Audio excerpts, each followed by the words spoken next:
You're now listening to The Bryan Callen Show with your host, Bryan Callen. Ladies and gentlemen, this is The Bryan Callen Show. This is Conversations with Bryan Callen, Hunter Motz. Bryan Callen and some other dude. Rebecca, we can't figure out a good name. Just can't. Good. Yeah. But our guest is Rebecca Jeschke. She is, you're the media relations director, I think, and an analyst for the Electric Frontier Foundation. Electronic. The electronic, not the electric. Yeah. That's an underground group I belong to. The Electronic Frontier Foundation, the EFF. This is, I think, your 30th anniversary? Coming up on the 25th year, 25th right? year, That's next year, right? Yep. Next year we'll be 25 years old. And you essentially defend the rights of freedom on the internet. I mean, it's all about freedom of expression and keeping Big Brother at bay. I mean, I'm being a little dramatic here, but talk about what the Electronic Frontier Foundation is, how it started, and then we'll get into some fun stuff here. Yeah, I don't think you're being dramatic at all. We're really concerned with preserving free speech on the internet, privacy in all our digital devices, but we're also really concerned with, innovation and the next big thing. 5 years ago, we didn't know that Twitter would be so important and all these other, tools that we have would be so important. So we want to make sure that the legal landscape and the cultural landscape is there for the next cool thing that we don't even know about, and that our free speech rights and our privacy rights are protected while we're doing that. Great. Thank God, by the way, because it seems I just get this feeling. One of the things that I think The Economist ran an article about the America that works. And it was really about e-commerce and just how that is a true marketplace. And one of the great things about podcasting, we talk about this all the time, is I can say what I want, when and how, and interview who I want. And I know that Joe Rogan and Adam Carolla and Mark Maron and all the guys like that feel the same way and talk about it. But there are threats out there, like with anything.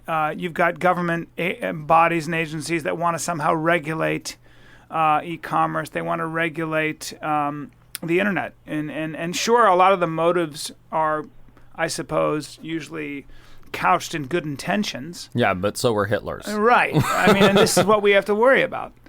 So I'd like to touch on the podcast trolls. I'd like to touch on Snowden's case. And all these things, and where you guys stand on all that. Absolutely. So the podcasting patent issue is really important, and I actually think it segues just a little bit into net neutrality, which is something I'd like to talk about a little bit too. But you had a lot of really high-profile podcasters, along with some really small podcasters that were getting demand letters out of the blue, and I think you really hit the nail on the head with sort of the freedom that people have with podcasting. You don't have the FCC telling you what you can say and what you can't say and what time of day you can say it.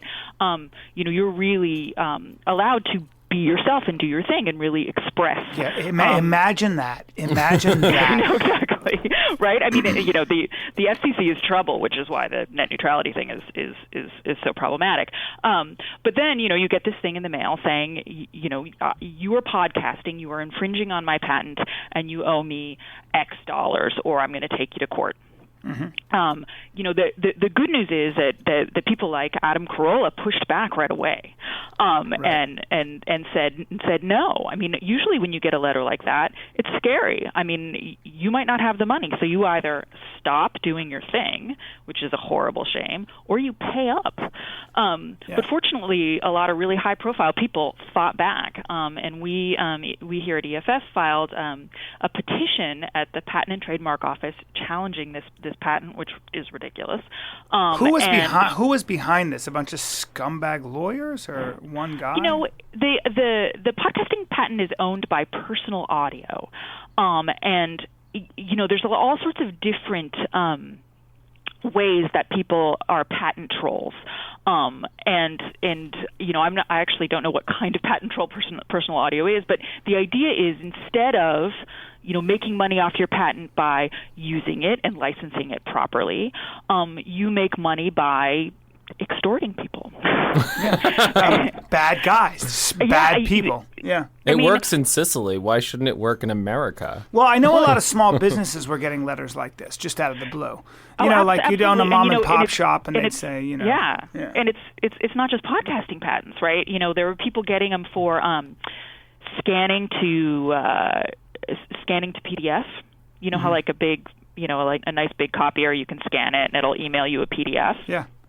And people were getting letters saying, you own technology that lets you scan to PDF, so you owe us X amount of money. And it's just a third company entirely. Amazing.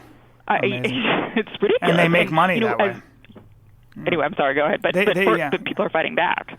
Well, so we don't really know who's behind this, or we do. It's probably a group of people or one guy or Name names, Rebecca. Name names. Well, it's a company called Personal Audio, and they absolutely are fighting our challenge to the patent. We've had a number of court battles with them and their lawyers, and they at one point asked us, we're doing a campaign around this podcasting patent, trying to spread the word and help to fight it. At one point, they asked for the names of all of our donors, which was something that we fought back against. Do they have a claim? Did they actually invent this technology? No. We have, what you do when you challenge a patent is you find prior art, which is a legal term for, examples of this stuff used before that. Okay. Before they patent it. And so we found a ton of prior art. Right. And of course, people podcast in all sorts of different ways. I mean, there's no technology they're talking about. They're talking about a concept, which is, I think, the really hard part to understand, for me personally. It's amazing. And they actually think they're going to win this. How is it going? How is the struggle and the fight going? Well, it's going really well. So last month, an appeal board at the patent office found that that we here at EFF had a reasonable likelihood of prevailing. Great. So awesome. So that's good news. But it's still, I mean, a lot of people paid up. This is a huge pain, right? We're doing this as part of our. So they've already. Work. So Personal Audio is already making money off these things. I don't know how many times that they might have cashed in, but you have to assume that some people just paid. Yeah, not me. Yeah, I'm glad you didn't. That's because, Brian doesn't have any money from doing this podcast. Yeah, I was going to say, that's because, well, more importantly, it's just because we're just too smart for them to listen to. Oh, yeah, definitely. They were like, oh, well, you guys have authors and people like Rebecca on? Forget it. Yeah, I think that's the interesting thing is that, it's not just that these people have, filed a spurious claim. It's also that they've wasted so many people's time. Like the ability to, either way, like Mark Maron and Adam Carolla and Joe and all these people have wasted their time. And, you guys have had to devote energy to this rather than, things like net neutrality or whatever else it is. It's so easy It doesn't surprise me, though. Yeah. You're always going to have opportunists, and it's kind of like punching the ocean. I don't know what they think they're doing. I invented the internet. You don't see me jumping up and down. So Rebecca, let's talk about net neutrality. Yeah. So, this is such a tough one. Right now, the FCC has a comment period about its new proposed rules to allow some internet providers to provide better access to some websites. It's a kind of a pay-to-play thing. This is deeply problematic for all sorts of reasons. If we allow providers now to engineer the internet to let the big guys go faster, whether that's Netflix or Facebook or something else, then we're not going to get the new Netflix or Facebook or something else. We're gonna code in what we have now, and we're not going to get the new cool thing. The amazing thing about the internet is it's a true marketplace of ideas. The cool thing rises to the top, no matter who's backing them. And that's why you got kids who are 21 becoming billionaires. Yeah, it's an amazing, it's a frontier. It's a true marketplace. Exactly. It's a marketplace of ideas, the way it should be. Maybe that's why you guys are called the Electronic Frontier Foundation. Hello. It is, in fact. but I can get to that story too. Yeah. But, so I would imagine that Netflix and Facebook and some of these bigger companies are lobbying for that law, or how is this happening? Actually, interestingly, a lot of the big companies are against it as well. Okay. Which is good news, right? I think part of that is because there's still a startup culture at a lot of these places, and the other is if there's a pay-to-play system, they're going to have to pay, right? Like so it's truly problematic. But another thing that I think is really important is these are all really tough questions, and people talk a lot about how they might want someone to regulate. But I think it's really important to think about, do we really want the FCC, the Federal Communications Commission, to be interfering with the Internet? No. Right? We've seen what the FCC has done to television. Yeah. And the big problem here, I mean, we've got a website at dearfcc.org where people can go on and send their comments to the FCC about this specific proposal. But one thing that I think people should really keep in mind during this debate is be careful about advocating for the FCC to take more control, even if you think it's for a good thing. Sure. Right. Sure. because that's opening the door Yeah. to some real problems. Yeah. Another bigger government agency. Huh. No thanks. Like the Department of Energy or the Department of Agriculture or the Department. I mean, how's that? Or how's the Department of Education? How's that all going for us so far? Great job, guys. I know, and worse. I mean, the FCC does love to regulate content. Yes, they do. That's what government. Well, government is in the business of they're coercive, right? I mean, the government, you need some government. The government's job is to tax and to legislate. And this is that is pass laws and take your money. I mean, you need some laws and you need some taxation, but that is what government does, and government throughout history, if you let it continue to grow, will keep doing that. And that's the thing, is the interesting thing is, Lawrence Lessig, who was on your board for a long time and was really focused on, all of these issues before he started focusing on campaign finance. Essentially, both of these issues are really about erosions of free speech, right? If you don't have net neutrality, then essentially the big guys get to speak louder. And if you have campaign finance, then the big guys get to speak louder. Mm-hmm. You're able to, you start to get where the people who don't have money can no longer amplify their voice, and so they're going to get drowned out. Yeah, I think that's absolutely right, and I actually think they're connected in another way, which is that one of the issues when you have a big government organization regulating something is you have issues of regulatory capture. Mm-hmm. You have people that go back and forth between commissions and the private sector. And really buy into the private sector. So that's always a big problem when you have these commissions that are supposed to regulate an organization, and yet people are leaving that commission to go get a nice big lobbying job. You mean kind of like the Japanese Nuclear Regulatory Commission, that also all of those people then went and worked for the Fukushima nuclear power plant? You mean that's a problematic system? So crazy. It happens all the time. Yeah. Larry Lessig can tell you again and again about how this all happens. Capitol Hill is a farm team for the pros. That is K Street, the lobbyist down on K Street. Work on Capitol Hill for $120,000 a year or whatever it is for 8 years. Make your contacts and then come over to K Street, and now you'll be a lobbyist for our company and make 5 times that much by essentially using your influence to get large companies who've got the money to pay for it a step up, an advantage in the marketplace. That's that's where Lessig says we're losing our republic. So how do we? I mean, I think that's the thing. I mean, one of the things that obviously, because Brian and I podcast, we meet a lot of people through the podcast. We talk to them, and certain themes start to come out. Right. It very much seems like what the EFF is doing with net neutrality is very much like what Lawrence Lessig is now doing with campaign finance.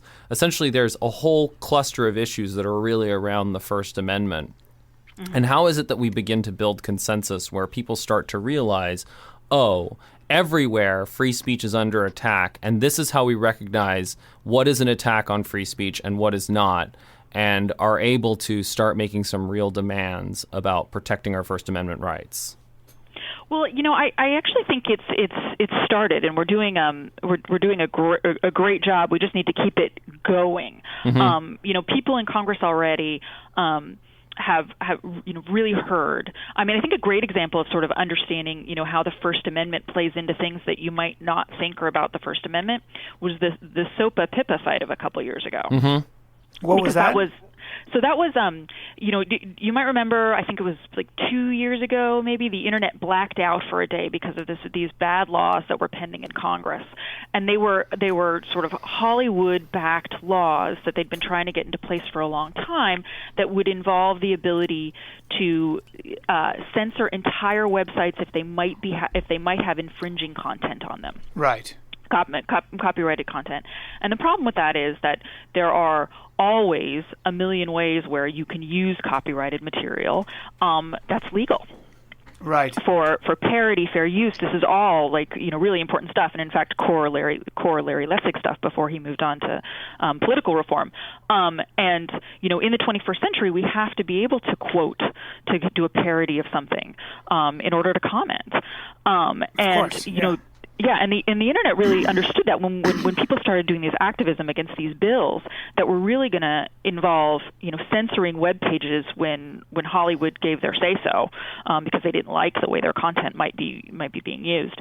There were these mass protests, shut down the phone lines in Washington, and to this day we hear staffers tell us, my employer doesn't want to get SOPA PIPA'd again. We don't want to get the internet to hate us again. That's awesome. That is pretty awesome, by the way.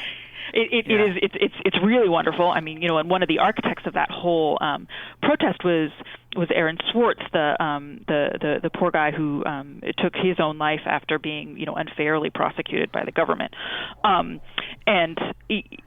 There've been some high profile cases. Schwartz kind of made, I think, MIT's files, a lot of the academic files and papers, free, available to anybody who It was more than just MIT. Yeah, it was basically JSTOR, which is a database for academic papers. Right. And they basically... But MIT, I think, was the one who could have lifted the charges or gone through the prosecution. He did it through MIT. Okay. Like, he basically went through MIT's system, and I think used their, essentially, in inverted commas, login. But there is, Rebecca, sort of...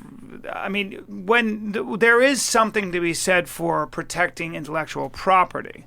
Oh, absolutely. You know what I mean? So if you're a professor and you've written this paper and it's taken you 20 years or 10 years, whatever it might be, and students have to pay something to get to that information, I don't think there's anything wrong with that. And when an independent player comes along and says, "Hey, here's your life's work, everybody, it's free," I can kind of understand where that would, that's not so cool. Well, the interesting part there, though, is it wasn't the professors who were getting paid; it was the system. It was JSTOR. I mean, that's the point. Is that the professors often get federal funding for research for their papers, and they don't actually get paid for people downloading it from this. But JSTOR is still a company that was started by somebody who had a good idea, and they should be able to profit from their idea. I mean, right? I mean, JSTOR is a good idea. People use it. Somebody came up with that idea. They probably got very rich on it. Well, it may be an outdated idea is the problem. Now, yeah. But that's not for one person like to Eric Schwartz or unilaterally whatever. decide. To come and go, well, I'm going to bust open your vault here. And that certainly was a decision that the courts could have made. But of course, instead, the feds were saying that he was going to have 80 years in prison for a hacking charge. Yeah. They weren't actually. He wasn't charged with a copyright crime. He was charged. But I think a lot of these guys, these feds and stuff, are, not very computer savvy. I mean, my buddy Mike Casantini, who produces this show, who's sitting here now, he's been ahead of the game. Like he'll come up with these things, and I'll be like, I don't know what you're talking about, and I ignore it. And then he comes back to me 3 years later. He's like, remember when I was telling you about applications? You know what applications are? Well, that's that's something that, I mean, and so there are certain people that are on the internet, like my buddy Mike, who is so far ahead of the game. And most people, like law enforcement, probably have no idea what they're dealing with when they get a hacker like this. And they go, first of all, we can't control it. Second of all, there are a lot of people like this out there, and we got to make an example of this guy, or it's going to be a free-for-all. So in that sense, I sympathize, I think, with law enforcement. And there's also a real culture clash. I mean, if you're there in is law, a culture clash. because if you're in law enforcement, then you're about enforcing, sort of very traditional ways of thinking about things. Yeah, and if you're Mike Casantini, you tend to like your weed. Yeah. Oh, did I say that out loud? Sorry. You like busting down doors. Yeah. Yeah. And thank God, by the way, that's part of like what you were saying. I mean, it should be a marketplace of ideas. We should have innovative people, but I do think that there are hacking laws, aren't there? I mean, that are and that hacking laws are actually pretty bad.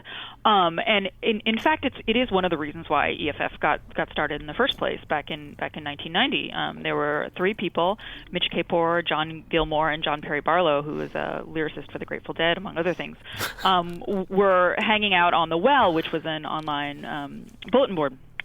And it already sounds incredibly subversive. Keep going. They probably have a hacky sack among them, and they're just kicking it back and forth.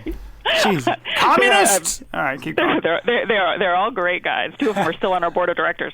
And they their big concern, actually, in the beginning was that kids who were experimenting with the internet were being overcharged. That they were doing the equivalent of breaking into a computer system and sort of spray painting on a wall and running away, and then they were facing decades and decades in prison, which is still going on today.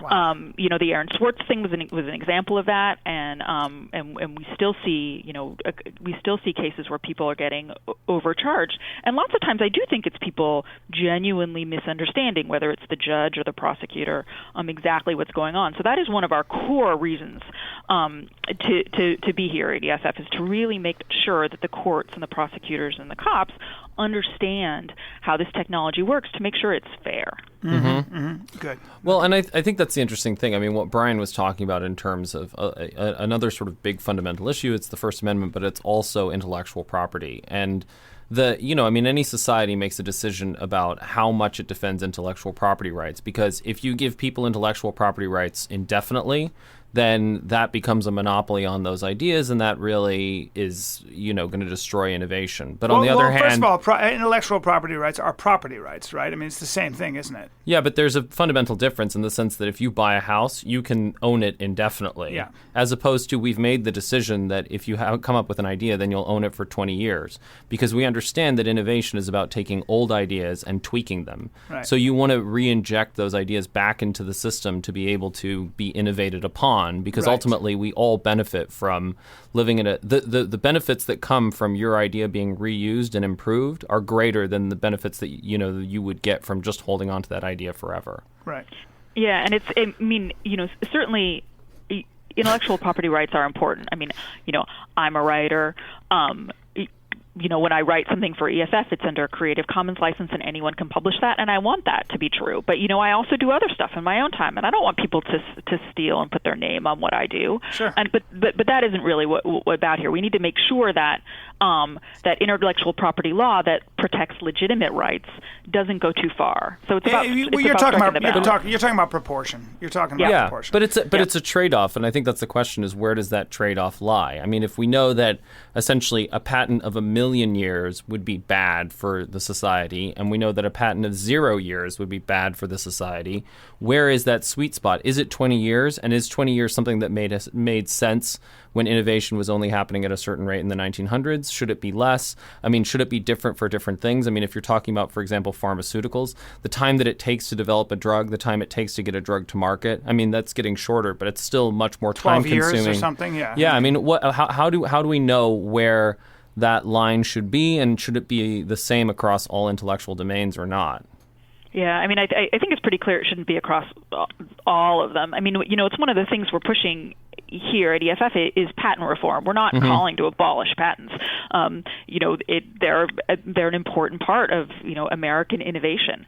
But there's some common sense things that we can do to make sure that it's not just about lawyers fighting each other and people getting these crazy demand letters. Right. So what are those sorts of things? Well, a lot of the common sense reform is that believe it or not, people can get damages.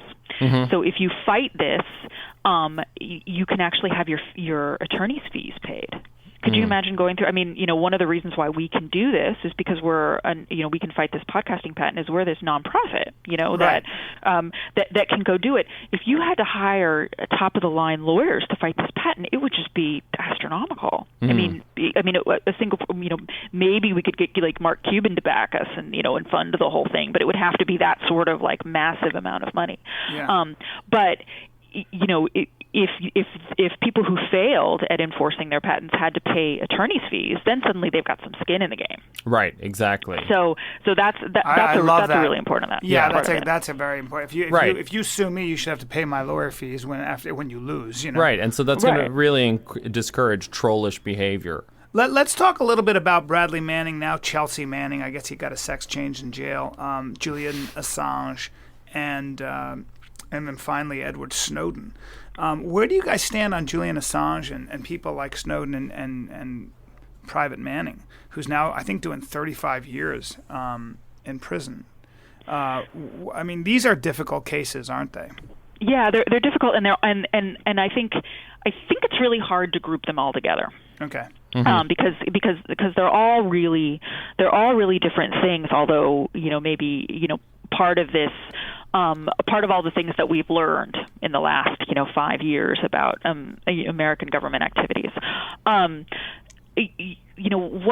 What Edward Snowden did has been extraordinarily important over the last year. I mean, these are things that many of us in the activism community have suspected. In the legal community, we'd been litigating against this surveillance since 2006, but we hadn't had any real documents.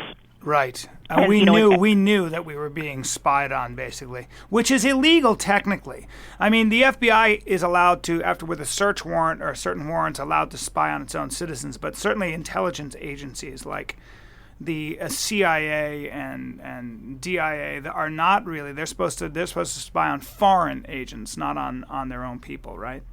That's right, and they're certainly not supposed to dump everybody's communications into a big server farm in Utah for when they want to look through it. Yeah. I mean, the whole point. But I can't believe the U.S. government or any government would actually overstep its bounds. This is crazy. I trust them, and I love Mark Twain's. I'm not a liberal. I'm not a bleeding heart liberal. I'm a libertarian, I guess is the best way to put it, but I just believe in the Constitution in this country. But, Mark Twain said, a loyalty to my country always, to my government only when it deserves it. I think that's a great distinction. It is a great distinction. And even though, here at EFF we've been fighting the government on various things basically since the very beginning. But a lot of the Snowden paperwork that and the records that we saw shocked people here. Really, really shocked people. Even you guys didn't realize the extent to which the government was overstepping its bounds. Yeah, and I think the real shock here, because so many people here are attorneys, is how they were just freely interpreting the law and just lying about it. Well, what is the blowback now? I mean, we've embarrassed a lot of it is, and we find that Angela Merkel's been spied on, and et cetera, et cetera. So the intelligence agencies were somewhat embarrassed. But did Barack Obama know about this stuff? I don't know, but he had to. I personally, yeah. I think he must have. I mean, I don't know how he couldn't have. Yeah. And but it's pretty amazing how they secret reinterpretations of the law where words don't mean what they mean. Collection means something else. I mean, that's I think the part that really chilled people around here, because if the law doesn't mean anything and you can make words mean whatever they want, then we're in a whole new place. Yeah. I think the important thing to realize is that that's how most of us would probably behave if we had a job to do. If you create that incentive structure, just know. I think the default should always be: listen, any government agency has a job to do. The CIA and all these agencies have good people working for them, not bad people. But and I'm sure including NSA, et cetera, et cetera. But they got a job to do. And there's a lot of pressure to get that job done. There's a lot of pressure to keep America safe. There's a lot of pressure to know a lot of things, to have answers. And so most of us would probably, if we could, not bend the law, but at least interpret it differently. That's human. And I think that's a very, very important thing to keep in mind whenever you create a government agency. Know that that's going to be the case, and that's why you need, the people like, your organization, the Electronic Frontier Foundation. Yeah, I mean, and that's the whole point of checks and balances. You know, if you give people absolute power, they will become corrupted, and it has nothing to do with them being bad people. It's just that power goes to people's heads. Look at Kim Kardashian. Yeah. I mean, Wait a minute. Well, and that was one of the big issues here is that because everything was secret and they were going to secret courts for secret reinterpretations, there weren't the checks and balances.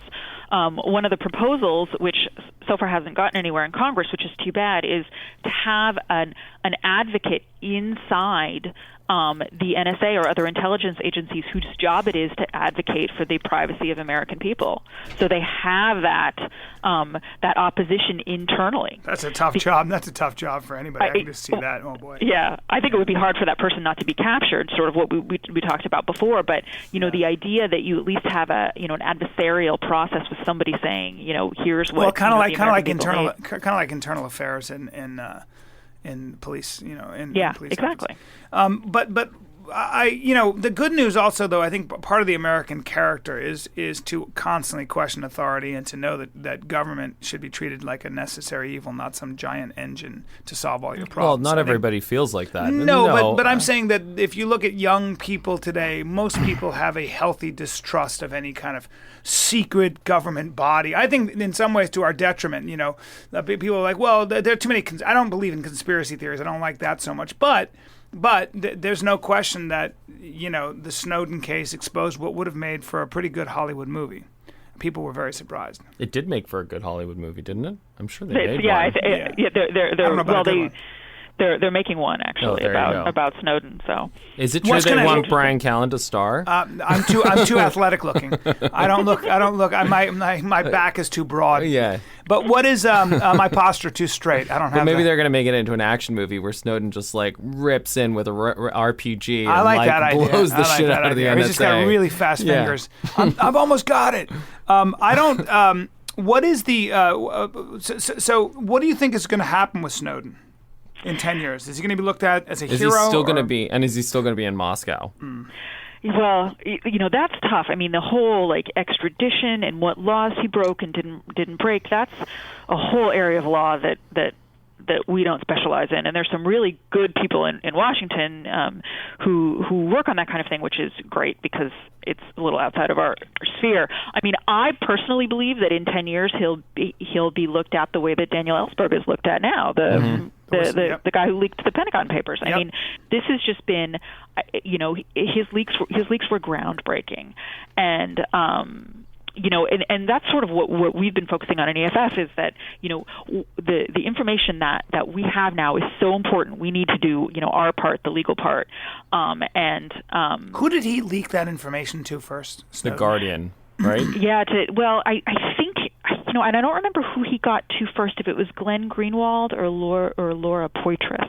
Mm-hmm. But it was interesting that he really leaked things in a different way than Chelsea Manning did. Yeah, I was going to ask you the difference between Chelsea Manning and formerly Bradley Manning.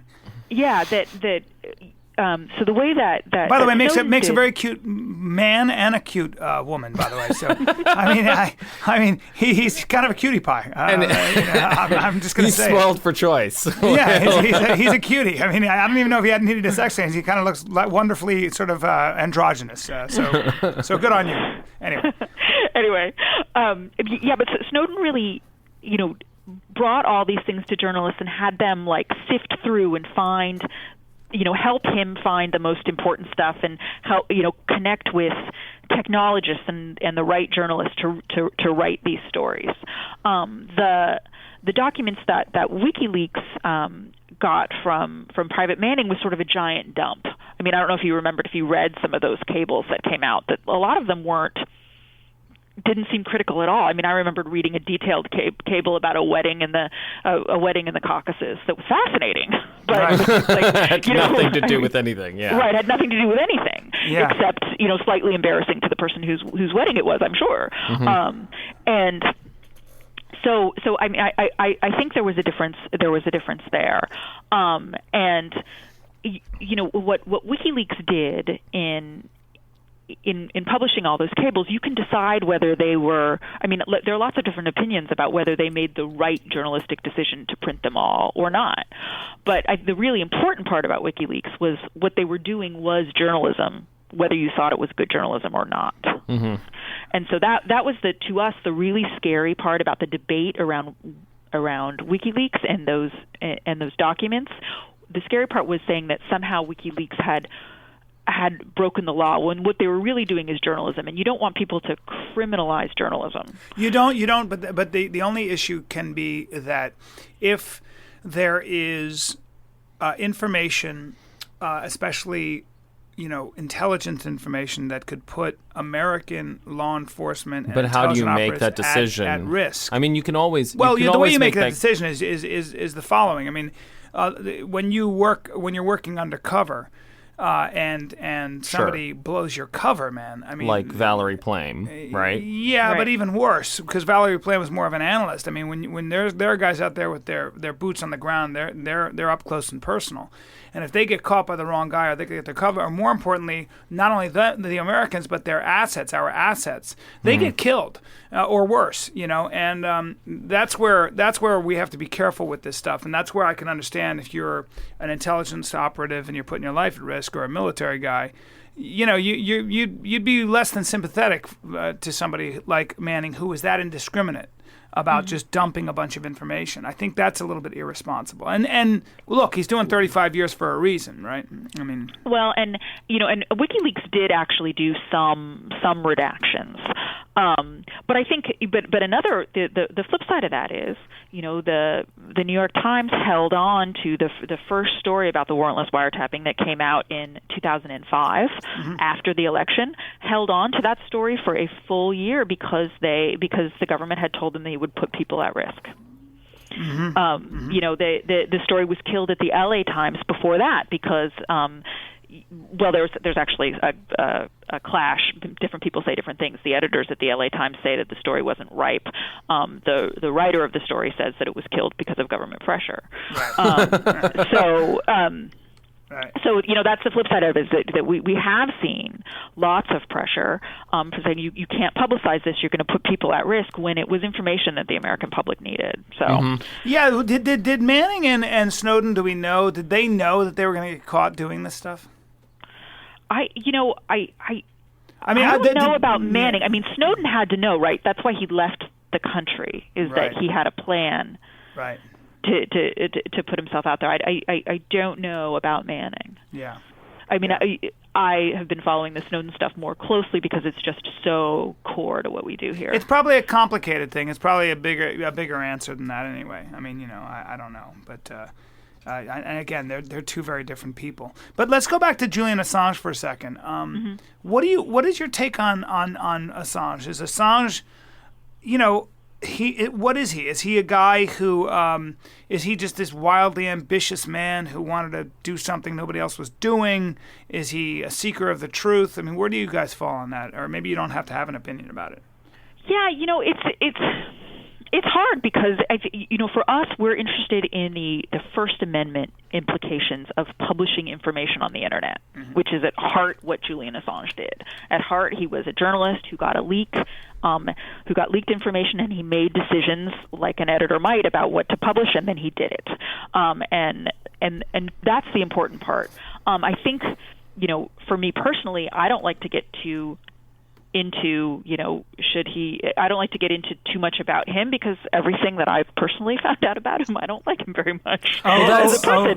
But it doesn't, so it seems to make sense for me, and I think that's important to know when you go, I'm not going to make judgments on this person as a person, but as journalism. And it was very concerning to me when you have, people in Congress saying, I think Julian Assange should be in prison. When you're like, well, then who else are you going to throw in prison? Well, and that's the interesting. I mean, I think you raise a really interesting issue, which is that Snowden, Manning, and Assange are all on a personal level polarizing figures. Like there are people for each of their separate reasons. People feel uncomfortable with what they did, and it's so easy for that to influence how people assess their actions. You know what I mean? And I think it's so important, like, let's forget who the people were who did it, and let's just look at whether the action is right or is not, and talk about basically, You're right. Yeah, I mean, it's almost less, it's not relevant. You're right. What's relevant, is, as you said, is the First Amendment and sort of the fact that the government was stepping out of its jurisdiction, out of its bounds, was breaking the law, essentially. And they got exposed by these three people. You usually need probably an extreme profile or at least an unorthodox profile to do this kind of stuff. But they throw their lives into, they go to jail. I mean, it's crazy. Yeah, I mean, it certainly takes a certain psychology. Yeah. It's amazing to me because I when you think it through, I mean, how many people would ditch their entire lives? Snowden left his girlfriend at their house. Wow. And left. Yeah. And had to have known that there was a very real possibility that he would never come back to the U.S. or never see his friends and family again. I mean, I personally am not sure I would have had the fortitude to do that. It's incredible. It's a really amazing, or an amazing decision. Well, maybe, but you got to have a lot of. It's a complicated thing. It's a lot of things. That's the point. I mean, there's Edward Snowden's personal psychology and his motivations for doing it and all that sort of stuff. And it's in terms of the act, it's utterly irrelevant. Like the important point is, should the government be wiretapping or not without permission? And Yeah, I mean, I guess part of me sort of feels like, even though I could never be a Julian Assange or an Edward Snowden, nor am I sure I would ever want to have dinner with either of them, but I think we need them. Yeah, I do too. I mean, I think this is a real challenge that, we're facing because, I mean, there's a couple of things. I mean, yeah, Brian talks about secrecy and all of that sort of stuff, and if you have agents who are operating on the ground and all of that, I mean, there's foreign policy questions here as well, because certainly for a lot of history and really for the last 50 years, the United States has actively interfered in the politics of other countries, trying to, make and break regimes that we thought were helpful to us. And I don't think that policy has worked up particularly well for us. And I think secondly, increasingly the international community is not willing to put up with it. I think there's a sort of a real backlash in terms of public opinion internationally about the United States. But I would submit that the United States is at least a country that is ruled by laws, and I'd rather have the CIA doing their work than the KGB or what used to be the KGB. Of course, et cetera, right? Of course. I mean, so, and I do think that there's. But the point is that if it's a country that's ruled by laws, I mean, America is constantly challenged, and that's always been America's challenge. Yeah. At our founding, we set the highest possible standard. And even, when they set out all men are created equal and all of that sort of stuff, they weren't able to live up to that. And the struggle of American history has been to live up to our principles. Yeah, that's And I think that's the thing is, if you look at, for example, what we did after 9/11, we failed to live up to our principles. They resorted to terrorism, they resorted to violence and all of that sort of stuff. And we had the opportunity to operate upon the principle of rule of law, which is fundamental to the United States, and, to really sort of galvanize the international community. I mean, that was a real opportunity. And there's always a backlash, I think. There's always a backlash to one extreme, and then there are people within. Look, there are real patriots within, obviously, our intelligence community, and I would say the majority of them are, and our military, who probably agree with everything that we're talking about. Mm-hmm. Most of us, I mean, if you really get down to it, they are very aware that we should have a civilian body ruling military. There's a reason why the military, does not swear allegiance to an individual. They swear allegiance to the Constitution. That's right. That's right. So it's rule of law. And I mean, I think that's the thing. I think that's the interesting thing with all of these challenges is that can the ends ever justify the means? And I'm not sure that they really ever can. I mean, there are really extreme circumstances, perhaps, like, Lincoln during the Civil War. Well, I think, none of us have really worked for an intelligence agency and been on the ground. Brian, you've done a little bit of that. I have. I don't like to talk about it. It's why people are like, why are you so muscular? Well, because I spend a lot of time saving lives. You keep waking up free every morning. I'll keep doing what I do. But no, I did go to Afghanistan, but I with a microphone telling jokes. And I did actually shake hands with some special forces guys, but it's a tough one, man. It is a tough one. I think I don't want to say what it's like to be. I have no idea, honestly, what it's like to put your life in danger like that, like some of our intelligence operatives. They have a very, very hard job. When something goes wrong, like 9/11, we all turn to them and go, "Hey, where were you guys?" Mm-hmm. So a lot of the work is messy. It's always been that way. You've got to get in there and get information, and sometimes getting information, like one of the biggest mistakes, people say we made was when Clinton no longer allowed our intelligence operatives to associate or pay or work with people from other countries that had nefarious backgrounds. The problem with that is that if you want to catch a bank robber, you talk to other bank robbers. You don't talk to good guys. Like, I don't know a lot of bank robbers. So we have to be careful with that stuff, but that doesn't mean there isn't something called due process. It doesn't mean that I want to live in a country. Habeas corpus. I don't want to live in a country where that calls kidnapping somebody and taking them to another country where you can torture them extraordinary rendition. I don't like these euphemisms. It didn't make me feel proud. What makes this country great, the United States, is an idea. And I grew up all over the world till I was 14, and I can tell you, mostly in the developing world, and 8 years of which was in the Arab world. And what made the United States and what makes the United States a great country was the idea that people knew inherently that that's where justice lived. That's where rule of law, it wasn't rule of man. That's where you had a say as an individual. You were protected from majority rule, et cetera, et cetera, et cetera. Government by the people, for the people, and of the people. And I think those are very important principles. And that's where, that's where the work that you're doing is so important. And it's amazing how vigilant you have to constantly be, isn't it? Yeah, it really is. I mean, I think you're absolutely right in that we have all these people that, that are working for good ends. It's, they want to be good Americans. They want to protect America. And so it's really about the checks and balances and the sunshine. I mean, we spend so much time filing Freedom of Information Act requests, just trying to get data about what's going on, because that is how this system works. Yeah. I mean, and you're also right. There's a reason why people all over the world want to come to America, because it is the place where they can have their fair shake, where they can say what's on their mind. And we need to make sure that we protect that, but it's tough work. I'm really surprised at Barack Obama's how hawkish he's been, and how maybe he just got caught up in a whirlwind of stuff he couldn't control. But it's pretty surprising. It's hard to know. It does seem to be It does seem to happen when you get into the Oval Office. Yeah. And it also does seem to happen when you're not necessarily that popular. Yeah, it's hard. I mean, I think we have seen over the years that you just never quite know who the person is you've elected until he's been there for a while. And maybe they don't know themselves because they get in there and there's so much pressure. And there's also, I think that's the other thing too, is you get in that weird Washington bubble and you start to think that it's really easy to lose touch with what most people actually care about. You're also briefed by your intelligence, the leaders in the intelligence community, and that's where you get your information. So what they decide to not tell you. Well, I mean, you need someone, we're not picking a president quite yet, but you need someone who really has principles that are so clear that they're going to be able to, they won't be swayed by whatever comes along. Good luck with that, Hunter Moss. Yeah, well, that's why campaign finance is so important, because I think that's the problem is, if you have a system that is about campaign finance, then what you're going to do is select the best fundraiser. And we have selected some amazing fundraisers over the last 20, 30 years. Yeah, that's you know what I mean? That's funny. What's next? What are the other challenges? What do you see yourself doing in the next 10 years? Where does the battle continues, of course?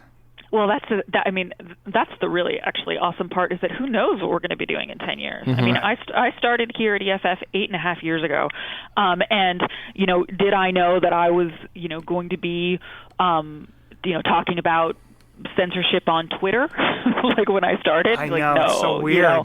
And that's actually, you know, one of the main things we're interested in protecting is that idea that something else new can come up. I mean, it is so easy to make fun of the crazy, you know, Silicon Valley startup situation, and I'm as guilty as everybody else in doing that.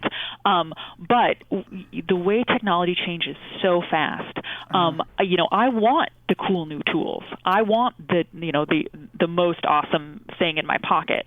But we need to make sure that can be innovated, and that when that happens, you know, the NSA isn't collecting, you know, our every move. Well, not only the NSA, I mean, my God, I was thinking about the Sterling case as you were talking, and this is a guy who had a private conversation in his home, and yet there was no recourse. But you know, the whole world heard it, and the jury does not disregard that. No, you know, there's no possibility to strike that conversation from the record. No. It's like you're done. You're done. And well, I mean, he's fine. He's a billionaire. And yeah, he's but I mean, regardless, you know. I mean, it's you know, whatever, you know, what he said wasn't what I subscribe to and all. But at the end of the day, you know, his privacy was violated in an egregious way. And I think it raises a really interesting question, which is, you know, I've always thought that the First Amendment is freedom of speech, but the 0th Amendment is freedom of thought. And when anything that you say can potentially, you know, be broadcast to the world and can cause you troubles, I mean, it does start to police thought, and maybe there are benefits to that in the sense that, you know, if you go around saying racist crap, then, you know, the world is going to bite back at you. Yeah, and but so sometimes you can say racist crap and you don't mean it. Yeah. You know, sometimes you can say a lot of things and you don't mean it. Sometimes you just say something because you're being silly, and that's what I worry about. And so, you know, it's not even so much about the NSA. Nowadays, everybody's listening to you. Everybody's got a phone, right? Yeah, and I mean, you know, and I think you made a really good point about, you know, freedom of thought, which, you know, many legal scholars consider actually part of the First Amendment, not just freedom of speech, but freedom to read and research privately, because all of our views have evolved over time. Absolutely. All of us have, you know, written something or thought you know, had a belief system that, you know, maybe makes us a little ashamed now.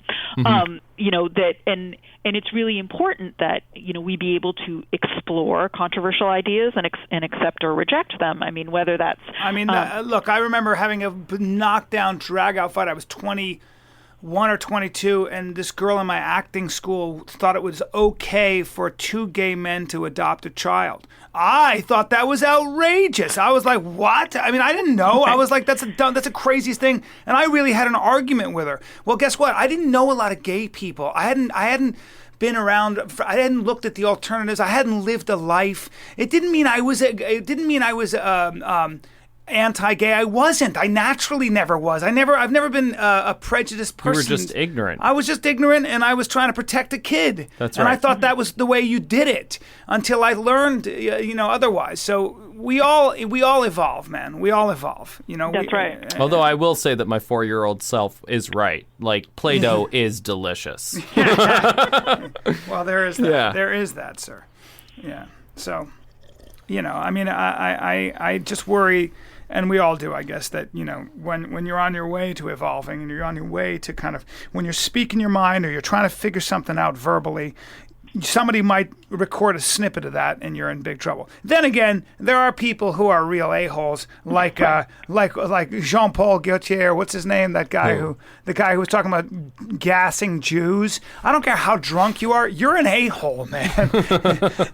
You know, or like Mel Gibson. I guess he's not a racist, but if you get drunk and you're screaming, it's like, dude, come on, man. I've been really drunk and really mad. I don't start screaming about how I want to kill, you know, non-whites. It just it's not really in me. So maybe you are an asshole. I don't know.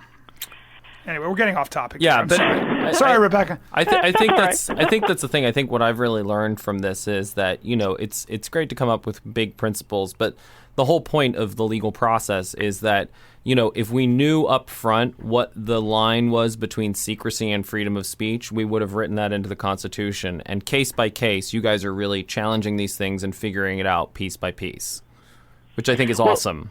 Oh, well, thank you. And we're trying to. And I mean, I think, sort of to get back with what we're going to do over the next 10 years, I mean, we have to, stay nimble and evolve. I mean, part of our mission here is we have like a staff of technologists who basically are doing research about what the next thing is and what we should be worried about before it's a problem.